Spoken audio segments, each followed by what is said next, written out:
Nous revoici, mesdames et messieurs, pour un nouveau numéro de l'entretien du jour qui va s'intéresser aujourd'hui encore à une question de santé. Santé publique, nous y voici. Nous vous proposons comme thème « Mourir en voulant donner vie, à quand la fin de ce désastre ?» Et pour en parler avec nous sur ce plateau, Dr Joanie Bewa, elle est médecin de santé publique, spécialisée dans les questions liées à la mère et à l'enfant. Justement, elle est très bien placée pour répondre à nos questions sur le sujet. Docteur Joanie Bewa, bonjour.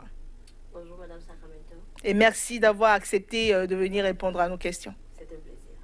Merci à vous. Et justement, nous avons connaissance de l'état des lieux, quelque part. La mortalité maternelle demeure une préoccupation pour nombre de pays africains, surtout en Afrique de l'Ouest, pour ne pas dire en Afrique noire. Ça demeure une réalité. Nous avons des centaines de décès pour 1000 naissances. Voilà, vous allez nous préciser les chiffres tout à l'heure. Cela est préoccupant. Du point de vue du docteur que vous êtes, qu'est-ce que vous avez à dire? Mais déjà, je pense qu'il est important de rappeler qu'aucune femme ne doit mourir en donnant la vie et que cela est inconcevable qu'en 2019, sur notre continent et également d'autres continents qui ne sont également pas épargnés, que des femmes innocentes continuent de mourir en donnant la vie. Les statistiques sont alarmantes, surtout dans notre région en sud de l'Afrique subsaharienne. C'est vrai qu'il y a eu quelques progrès qui ont été enregistrés en matière de déclin de mortalité maternelle. Toutefois, ces données demeurent très alarmantes. Quand je me réfère au rapport Countdown 2030 et même au rapport sur la mortalité maternelle et de nouveau-nés édité par UNICEF en 2018 et d'autres partenaires, y compris UNFPA et d'autres, nous pouvons dire que le taux de mortalité maternelle, le ratio de mortalité maternelle estimé en 2015 était de 405 décès par 100 000 naissances vivantes. Donc, approximativement cette donnée-là qui fluctue bien sûr depuis cette dernière donnée jusqu'à ce jour. Il faut dire qu'il y a de fortes disparités par région, de fortes disparités par milieu socio-économique et également de fortes disparités par niveau d'éducation de la femme, de la jeune fille ou de la mère. Et il est important également de rappeler que les plus vulnérables également, en parlant de disparités selon l'âge, c'est les adolescentes. Et nous savons qu'aujourd'hui, au Bénin, une adolescente sur 5 âgée de 20-24 ans a déjà au moins eu une grossesse avant l'âge de 18 ans. Et ces dernières, malheureusement, contribuent de façon énorme au ratio de mortalité maternelle que nous enregistrons. C'est ça, parce que généralement, les adolescentes ou encore des enfants, puisque nous avons des régions où les enfants sont mariés dès leur deuxième menstru. Déjà, donc des enfants qui sont immatures, dont le bassin est immature, qui sont donnés en mariage, bassin peu développé, donc ont du mal à l'accouchement. Ça, c'est entre autres problèmes dont on entend souvent parler. Exactement, c'est des raisons anatomiques et physiologiques qui font que l'organisme de cette dernière n'est peut-être pas encore prête à assumer la responsabilité de cet organisme et surtout au cours du travail d'accouchement qui peut être parfois très intense. Mais il faut également que nous voyions les autres déterminants sociaux qui peuvent permettre d'expliquer un taux de mortalité maternelle élevé sur notre continent. Nous parlons souvent des 3 retards. Le premier retard lié à la prise de décision d'aller à l'hôpital, d'aller recourir aux soins de santé, d'utiliser ou d'aller en consultation prénatale pour identifier de potentiels risques. Le deuxième retard, où lorsque la décision est prise d'aller à l'hôpital, maintenant nous voyons toutes les barrières liées à l'accessibilité géographique, à l'accessibilité financière pour se rendre au centre de santé.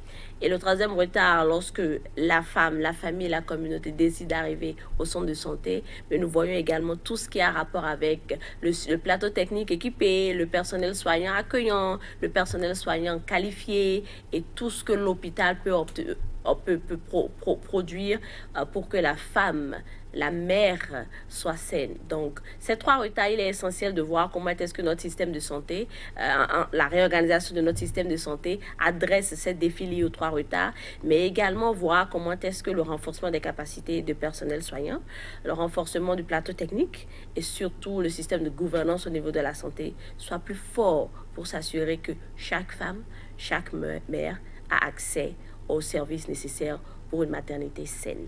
Et cette maternité saine ne commencera pas seulement pendant la grossesse, elle doit commencer avant la grossesse. Avant la grossesse, avant, pendant et après la avant, grossesse. Pendant et après, voilà pourquoi il est important pour nous de revisiter un peu les concepts de préconception qui sont très importants et qui sont parfois oubliés dans notre contexte, mais également pendant la grossesse, pendant l'accouchement et après. Et après. Exactement. Parce qu'il y a des femmes qui ne décèdent pas en donnant vie, mais c'est après. Peut-être une césarienne, les soins qui doivent suivre ne sont pas au rendez-vous parce qu'il n'y a pas les moyens peut-être, ou parce qu'il y aurait eu peut-être des erreurs durant l'opération.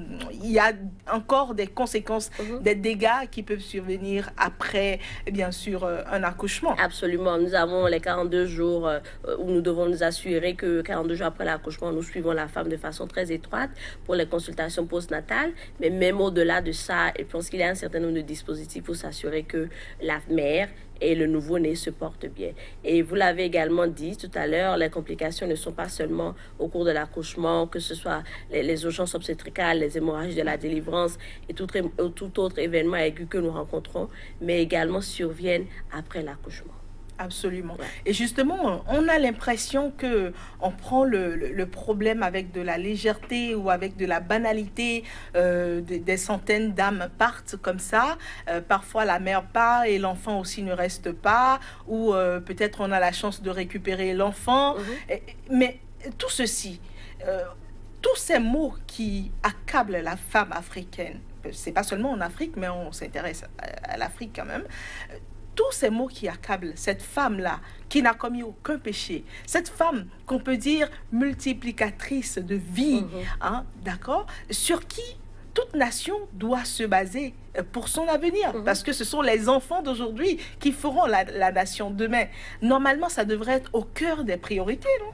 Absolument, et je pense que c'est d'ailleurs ça, et j'espère vraiment que les pouvoirs publics sont en train de nous écouter, parce qu'il est important, il est vraiment important de comprendre que le ratio de mortalité maternelle demeure un indicateur clé du bien-être non seulement lié à la santé d'une société, mais également de l'importance que l'on accorde à la vie d'une femme. Vous verrez que les sociétés dans lesquelles la vie d'une femme, la participation de la femme, l'égalité genre sont des thématiques prioritaires, il y a un effet direct et une corrélation directe entre ces sociétés, entre ces mécanismes d'autonomisation de participation de la femme et la réduction de la mortalité maternelle. Et c'est justement pour ça qu'il est important de non seulement s'attaquer à la thématique de la mortalité maternelle, mais de voir également comment éduquer plus les jeunes filles pour qu'elles puissent être en mesure, ou les jeunes dames également, pour qu'elles puissent être en mesure de dépister ou de détecter des complications possibles, qu'elles puissent être en mesure d'utiliser les services de CPN, de consultation prénatale qui existent,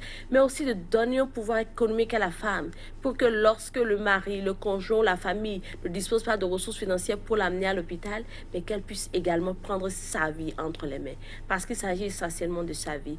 Actuellement, il est vrai que au cours de ma pratique médicale, j'ai eu à sauver beaucoup de vies parce que je me suis rendu compte qu'il était important d'écouter les besoins de la jeune femme, de la mère, mais également actuellement, je suis aussi beaucoup plus dans la recherche en santé publique avec un focus sur les questions de santé de la reproduction, santé de la mère et de l'enfant.